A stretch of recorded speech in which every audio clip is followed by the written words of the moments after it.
The discovery was 40,000. Every human, everyone listening today, I'm going to speak to you directly again, you have in your heart approximately 40,000 specialized cells that are like brain cells, but they're not in your brain. They're in your heart. They're called sensory neurites.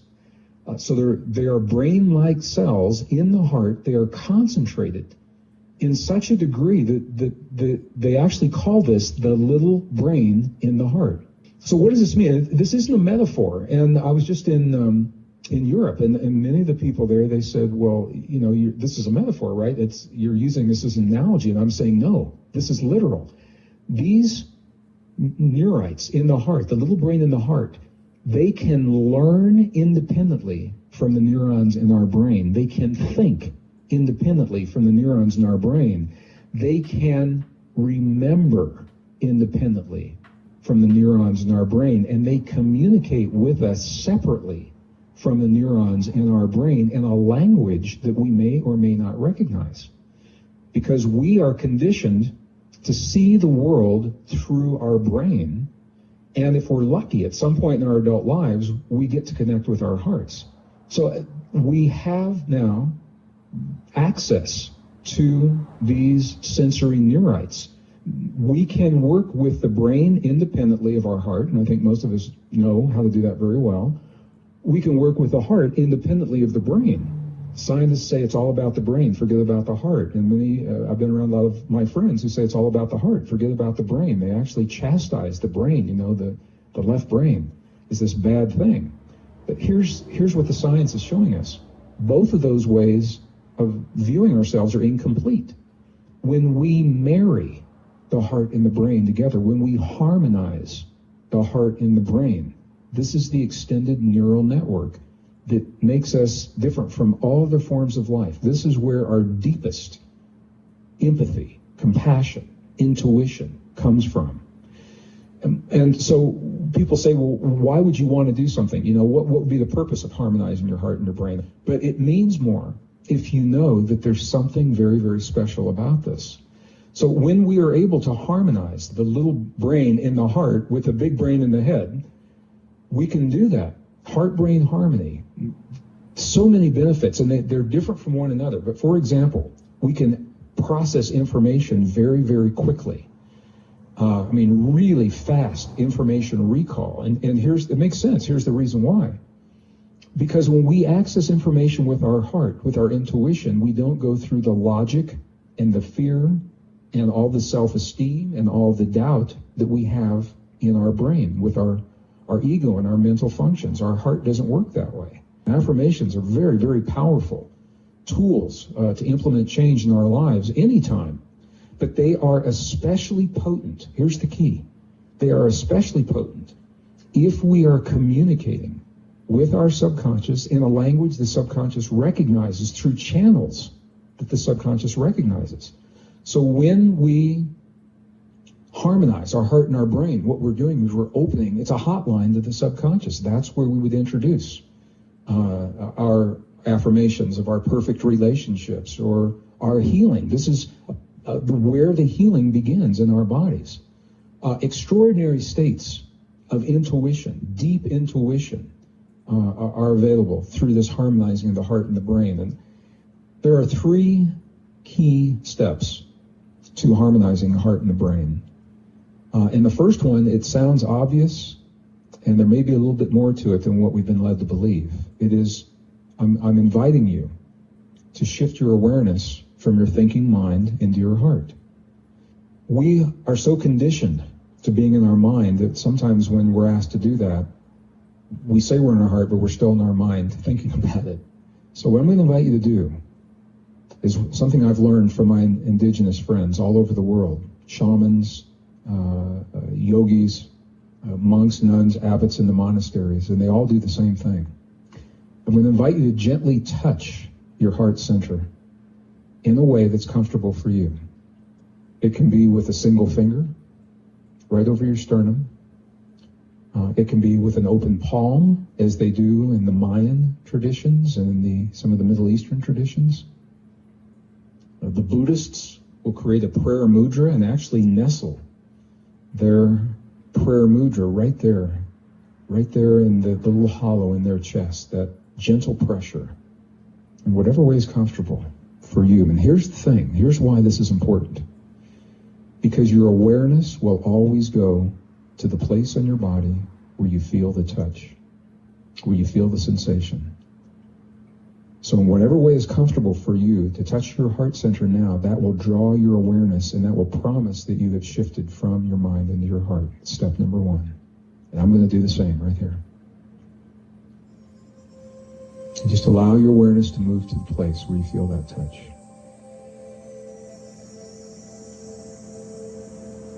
And step number two is I'm going to invite you now.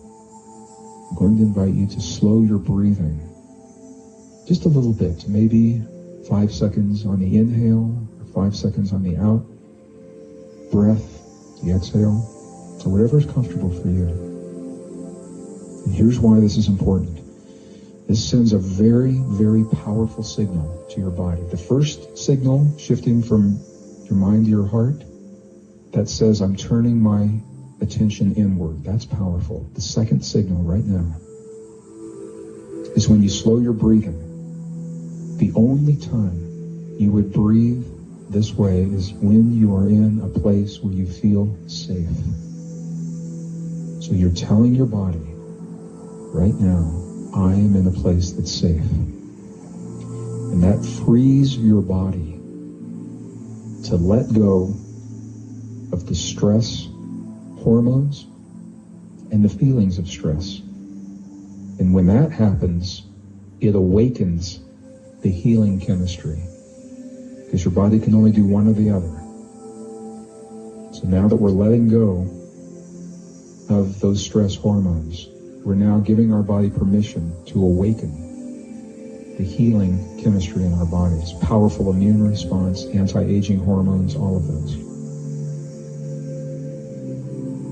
So we're breathing a little slower from the place where we feel the touch, telling our body we're safe.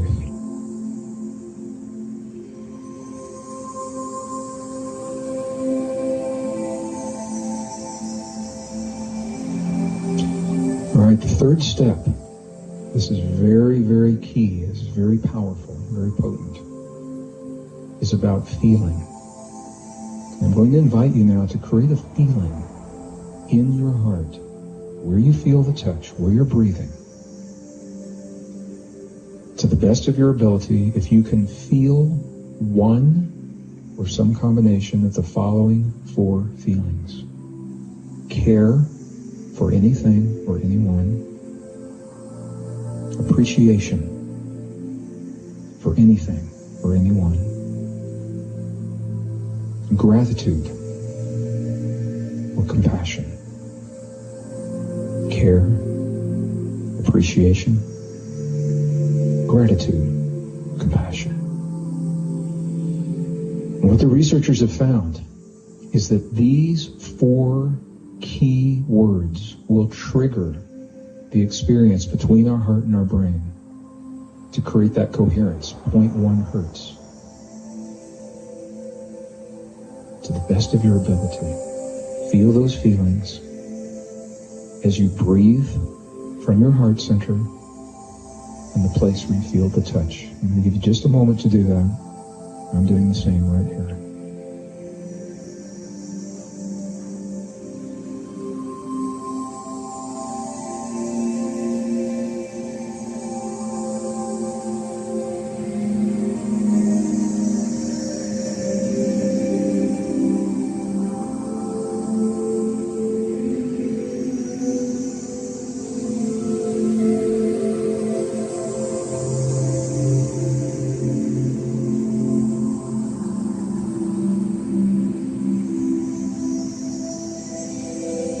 All right, and if you'll take one more deep breath, please. And as you release that breath, what I want you to know is this act, this very ancient, very primal act, it is the key to the deepest truth of who you are as an individual, who you are in this world.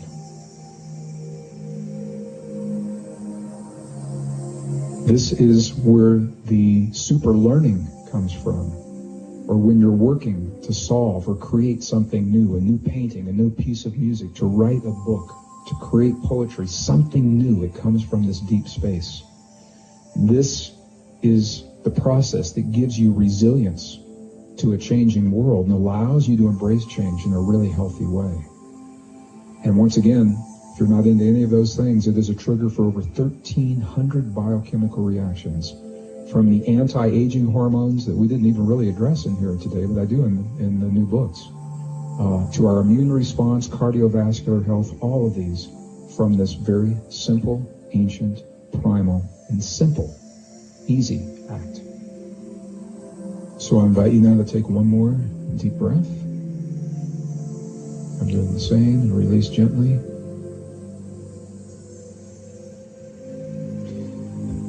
So you're shifting your awareness from the act of harmonizing your heart and your brain. But I want you to know that the cascade of biochemical connections that you have initiated, it doesn't end when you open your eyes. It doesn't end when you take that deep breath.